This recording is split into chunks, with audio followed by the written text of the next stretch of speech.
watching Mr. White show, baby.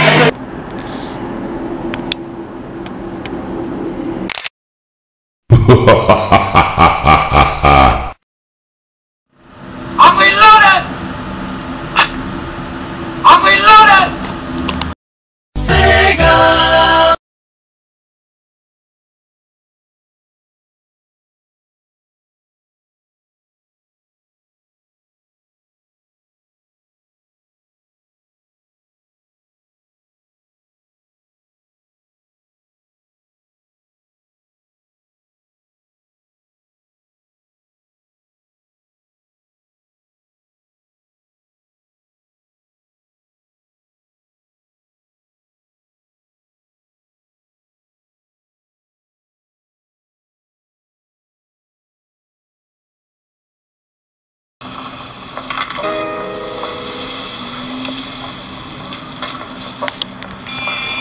This must be your lucky day, mister.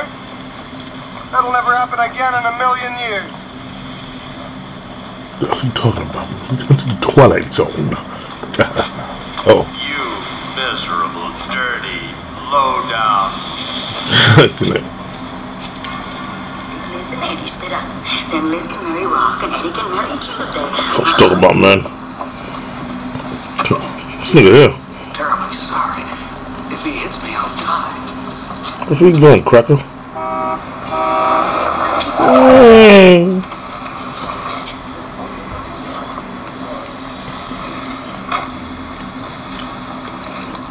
Easy, mister. Are you alright? Guess so. I'm alive, right? We'll get a doctor. Doc? Oh, no. I don't need a doctor. Just help me out. Twilight Zone. Classics, man. Fucking classics. Broken bones? Season 1, 2, 3, 4, and 5. I thought there was more, but Seem to be alright. You can't know then how Alex Hitchcock came along and had to ruin everything. No harm done. Damn, You were hurt, I should Hitchcock. never forgive myself. Cock Clumsy block. idiot. Who's nigga? I wish you'd broken your fool neck. Good night. What you said, nigga? Are you certain you're alright, sir? See, Rod, I think so. you know, he brings you into this world of imagination Plain and brain? hallucination and sci-fi and suspense and mystery and I love it. This guy Rod, man, Rod Serling. My man Rod. Mr. Hector B. Poole, Yeah. president of the Twilight Zone. There he is right there. Flip a coin and keep flipping it. I'm a What are man. the odds? Half the time it'll come up heads, half the time tails. But in one freakish chance in a million it'll land on its edge. Mr. Hector B. Poole, a bright human coin on his way to the bank. In the motherfucking Twilight Zone. My nigga. Stay tuned. Got a lot more for ya. Rod and my man Alfred. Good evening. Faggot, man. Might be. This is not a new world. It is simply an extension of what began in the old one. It has patterned itself after every dictator who has ever planted the ripping imprint of a boot on the pages of history. Pages of history. Time. It has refinements, technological advances, and a more sophisticated approach to the destruction of human And I talk from my shows with a But like cigarette. every one of the I can super do that. states that preceded it, Give a fuck what you it has motherfuckers one think layer about rule. that, man. Logic Because you is an motherfuckers enemy is of into truth motherfucking and Twilight Zone. I love this guy, man. With the peace, man. Of course, you're gonna have Twilight Zone without my man here, Mickey Romney Wordsworth. from His Rocky. last 48 hours on Earth. Burgess Murder. He's a citizen of the state, but will soon have to be eliminated. Because he is built out of flesh, and because he has a mind. Mr. Romney Wordsworth, who will draw his last breaths in the Twilight Zone. Uh-oh. Uh-oh.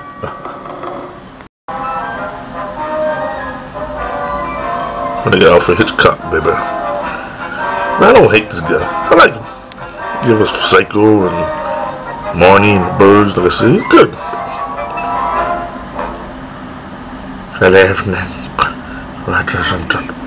This misty bit of ectoplasm forming on the inside of your television screen is one Alfred Hitchcock.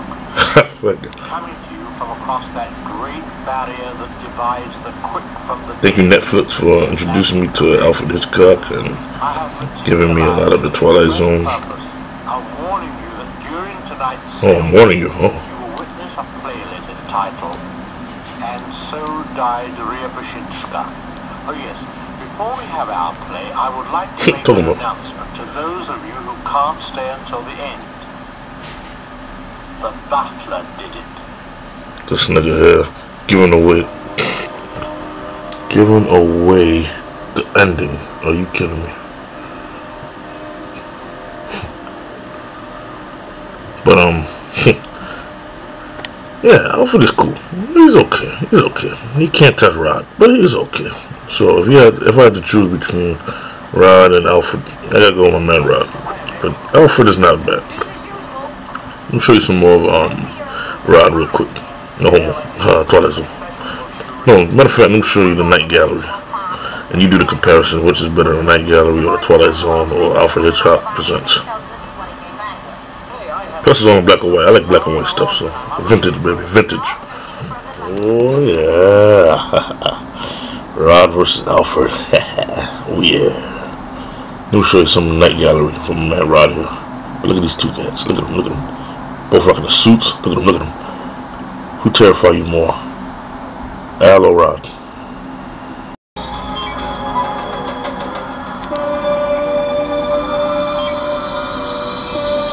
Now the Night Gallery is about Rod Serling introducing us to paintings that give off a story. But I love the intro here, but you ain't fucking with the Twilight Zone. You ain't fucking with that, man. Plus Rod Serling still smoking and his hair is longer. And welcome to Night Gallery, a potpourri of paintings slightly tilted left of center. Don't be frightened. A collection of oils and still lifes that share one thing in common. You won't find them in the average salon or exhibition hall or art museum. Get out of here! We deal in paint, pigment, light and shadow, realism, surrealism, impressionism, and ghost stories. It is a system like a shoe, and then it grows like a cancer. Yep, I'm with my man Rod. Canvases. You don't find Monet in a mausoleum or a Van Gogh in a graveyard. The Picasso said the motherfucking Twilight Zone. This is the Night Gallery. They fucked out of limits. The almost real and the frankly and flagrantly unreal. It's just some kind of trick. That's what we deal with here. Bizarre. The name of this place. Oh yeah, Night Gallery. Night Gallery. Rod Serling. Now Alfred Hitchcock, man, he you know, you watch his shows, he'd be like, whoa. He'd be like, interesting. Same thing with Rod. I think they both, you know, it's conspiracy, man. They both, you know, they team up together and say, hey, let's shock millions of people. But, you know, Rod came out first and then Alfred, and then, you know, Rod was like, alright, damn, instead of beating me, alright, I'll come with something. Twilight Zone's getting right now. Let me do Night Gallery. Night Gallery, alright, I don't know what to do. But they both good. Rest in peace to both of these cats, man. And Twilight Zone movie, rest in peace, Burgess Meredith. You know, he held the movie down in the intro. Good damn movie. And, you know, shout out to Alfred Hitchcock with Psycho and, you know what I mean, Birds and all that, Marnie and all that. So, both of you cats, I tip my hat off to you guys. I salute you guys. Rest in peace. But you guys be the judges. You know what I mean? What do you like more? What shows intrigue you more? You like Rod? One to Alfred. Let's go back to Alfred right quick. You once said that you like to make an audience scream through technical means. What is it about an audience screaming that you like? How many times have you heard a woman say, oh, I went to see the movie and had a good cry? That's true. They do. You see, now what is a good cry? She never says I went there and had a bad cry. Otherwise she wouldn't have paid the money to go in the first place. So these people have paid money to be scared. Oh shit, you're right. Just as much as they go to Disneyland and go on the big dip or whatever they call that railway, you know. The roller coaster? Oh yes, roller coaster, or the haunted house. They paid to be scared. And do you like to be scared yourself? No, I'm not keen about it. I have been on other occasions. Like when? Oh, I think, was driving with my wife to Dubrovnik in the middle of the night, and we were on a ledge, on a mountain ledge, 8,000 feet high. And we came head to head. Seeing you naked, scary too. So it was a question who was going to go by first, and I remember having to get out and beckon her on, and the wheel was within 18 inches of the drop. I said, this may be good enough for the movies, but it's not good enough for me now. I know that you plot out very carefully your scenario. Then cut back to his reaction. Now what I was really doing was showing a mental process of the man by means of pictures, by what he saw. And supposing he said, well, I don't feel I would look that way. Well, how can the film be constructed on those lines? If I had it with that actor who's now dead, called Montgomery Clift. He was a method actor. And you had difficulty with him? Yeah. Well, yes, I was shooting a scene in Quebec, and he was playing the part of a priest who'd just been acquitted of a murder, but was being sort of booed and stoned outside the courthouse. And then the action of the film was to go across the street into the ᵂᴃᵂः Hotel, which you've seen, into a hotel. And he said, I don't think I would look up. I said, well, you better look up or else. What about somebody like Orson Welles or Charles Lawton? Well, Charlie Lawton was a problem. When I made that film, Jamaica Inn, it took a whole morning to get one close-up. Damn. He was a nice man, a charming man, he really was. Pain in the ass to work with. But he suffered so much because, you know, he felt he couldn't get it out. And we were a whole morning on the one close-up until he got up and he was crying in the corner. And I went over, sort of patted him on the shoulder. He looked up at me and said, aren't you and I a couple of babies? And I wanted me, I mean, I wanted to use a Goldwinism and say, include me out, you know. And finally he came back and did it, you see. He said, all right. I said, yes, Charles, fine. It wasn't all that different from the other close-ups, you see. Then he took me aside and put his arm. Yeah, good question, you know. I know, you know, Alfred and Rod, they have to work with these actors.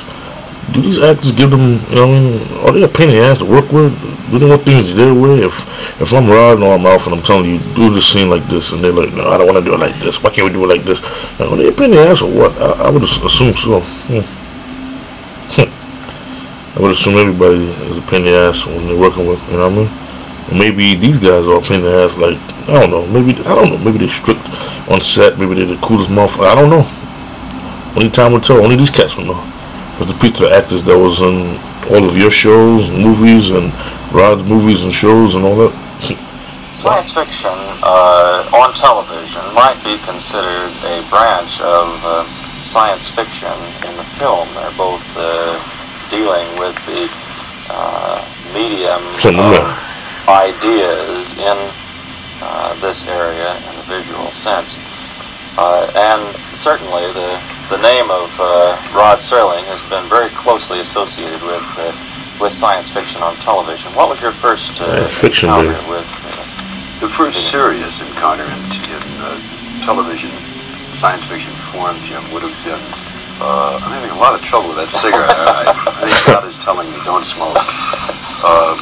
A fairly obscure show that people don't remember called the ᴂᵉᵃ Playhouse. This was back in about, I'd guess 1956. And I did a time travel piece with Bill Bendix, the name of which, strangely enough, eludes me at this given moment, though I should remember it. It was the first shot out of the Time Element it was called, and got tremendous reaction. And because of its reaction, the network, the CBS network, who I had approached over the past 3 years to try to shows and movies will live on forever. Science fiction, baby. Suspense, thriller, action, all that shit. But that time travel thing was the first essentially serious thing I had done. At best condescension and at worst exploitation. The fact is that we have so distorted the pure ethnic minority over the years by making every black man a banjo player and a village idiot and a coward, that suddenly we're going to reverse switch He is now a brain scientist or an Word. atomic scientist. There you go. Or anyone of unequal distortion. Oh, of the other. man. Needless to say, I'd much prefer the distortion on the good scale, on the good side of the scale. But all television, I'm glad you said that, man. I find quite irrelevant and quite unrelated. I have to work on characterizations that are thought out, plots that have a point, drama that has a point as well. Oh, but I suppose you're going to tell me that stuff you write for Twilight Zone makes sense. Well, I think it does, Jack. Oh, yes. I can't understand what it means at all. I don't think there is such a place as Twilight Zone. Oh, hate me. Twilight Zone, just because you can't see it. That was Ingrid Bergman in a picture. But you're not going to do that to me. You're not going to drive me crazy. You're my tenor, Dennis. And you're Rod Serling. And my butler works for me. And I'm Jack Benny. This is his house. He belongs here. Anybody who claims to be 39 years old, as long as he has, is a permanent resident of the Twilight Zone. Should have been comedy. Twilight Zone.